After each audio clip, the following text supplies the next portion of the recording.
Hello, welcome to this lesson. In this lesson, we are going to look at a brief introduction to chemical bonding.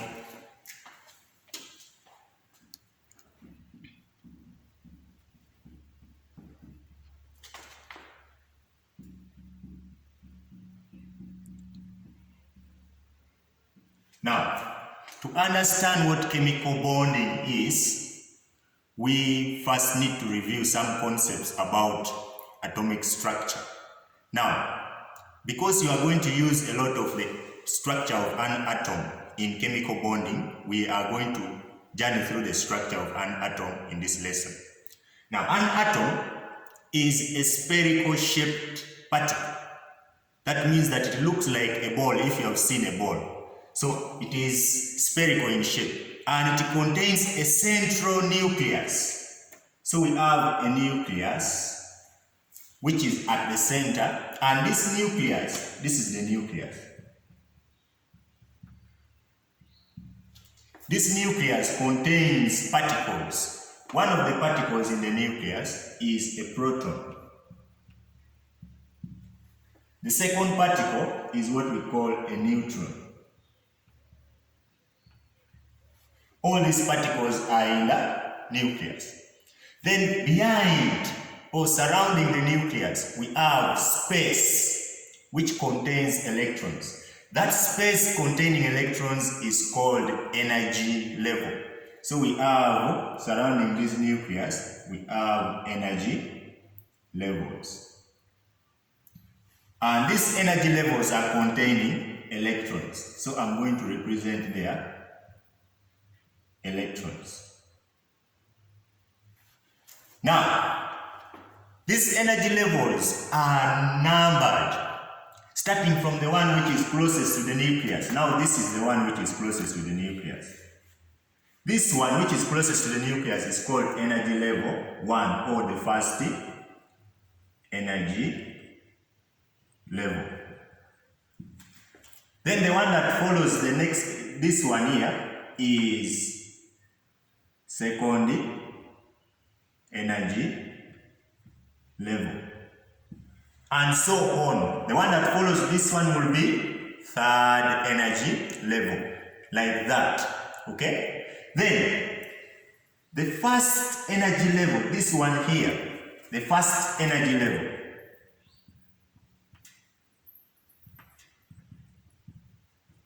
first energy level contains or can carry a maximum of only 2 electrons, not more than 2, but can carry 2 or less than 2. So a maximum of carries a maximum of 2 electrons. That's why if you notice, I drew only 2 electrons there in the first energy level.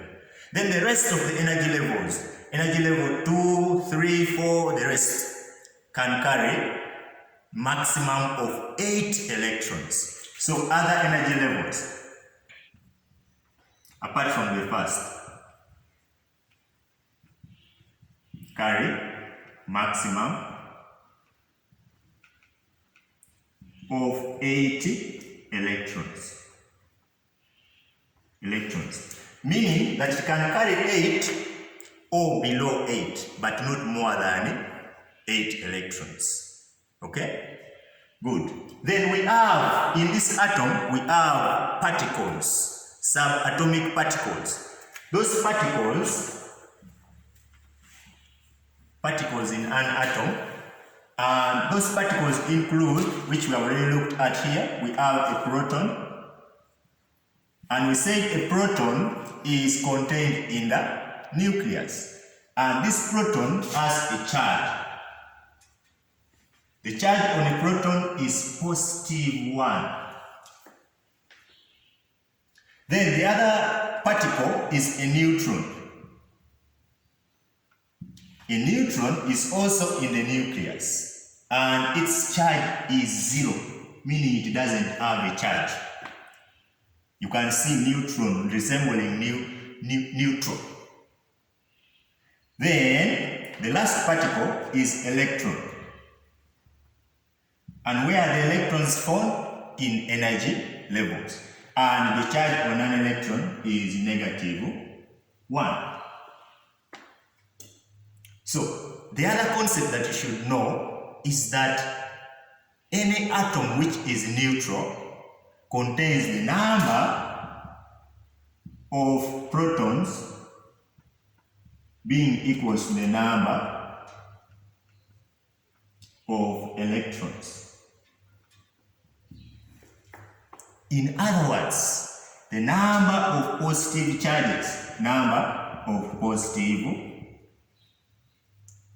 charges, is equals to number of negative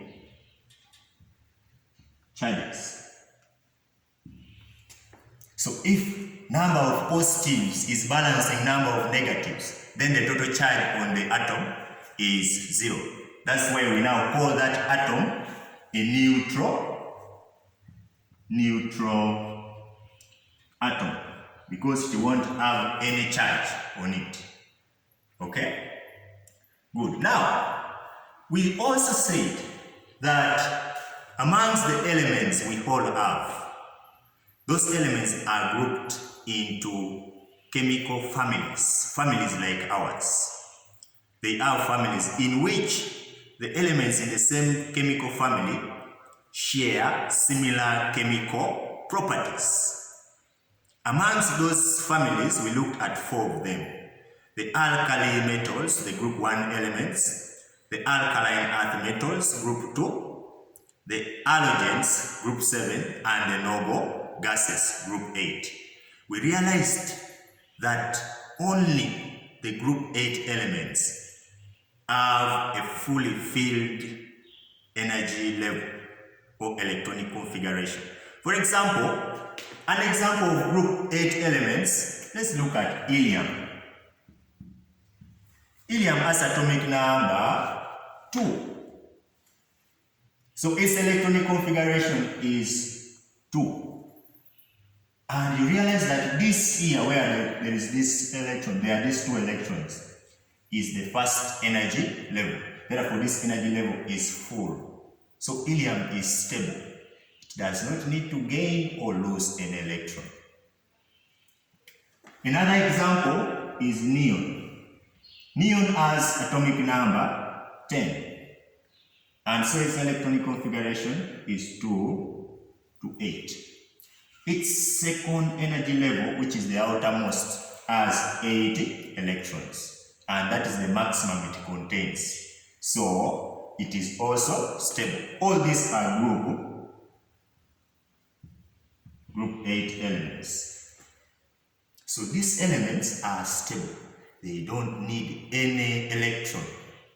Just like for you, when you are satisfied, you don't look for food. But if you are not satisfied, if you are not stable in this case, you start looking for food. So also, we have other elements in other chemical families are not stable. For example, let's take an example of group 1, sodium. Sodium has atomic number 11 and its electron configuration 2 to 8 to 1. You look at the outermost energy level, contains 1 electron. So it is not stable, it is supposed to have 8. So this element, sodium, can either become stable by gaining 7 electrons to make this one 8, or by losing this 1 electron to remain with this 8. So, but which one is the easier thing to do? To gain 7 or to lose the 1? It is easier to lose the 1. So, this one becomes stable by losing 1 electron. Chlorine. Chlorine has atomic number 17. And therefore its electronic configuration is 2 to 8 to 7. And its outermost energy level contains 7 electrons. And it is supposed to have 8 to be stable. So it needs either to gain 1 electron or to lose 7. So what is the easier thing to do? To gain the 1. So chlorine gains 1 electron. Good. Now I want you to look at these two elements, the sodium and the chlorine. You realize that sodium wants to lose 1 electron, but chlorine wants to gain 1 electron. The problem of chlorine can be solved by sodium, and the problem of sodium can be solved by chlorine. Therefore, these two elements can just become friends. They can combine together. When they combine together, the process by which they combine together is what we call chemical bonding. The process by which 2 or more elements combine together to form a compound is what we call chemical bonding. Now, when they combine together, they form a totally new substance, which is called a compound. A compound is neither an element or any other thing. It is now a new substance. So, in that compound, for example, if chlorine and sodium combined, they would form a compound called sodium chloride. In this compound, the sodium atom and the chlorine atom are now held together. That force that is holding the sodium and the chlorine together is what we call a chemical bond. So we have 2 terms here, chemical bonding and chemical bond. We say a chemical bonding is process of combination of 2 or more atoms to form a compound. Now, as a result of chemical bonding, we form a chemical bond, which is the force holding 2 or more atoms together in a compound. So that is a brief introduction about chemical bonding. And in the next lesson, we shall now look at the details of chemical bonding. Thank you for watching.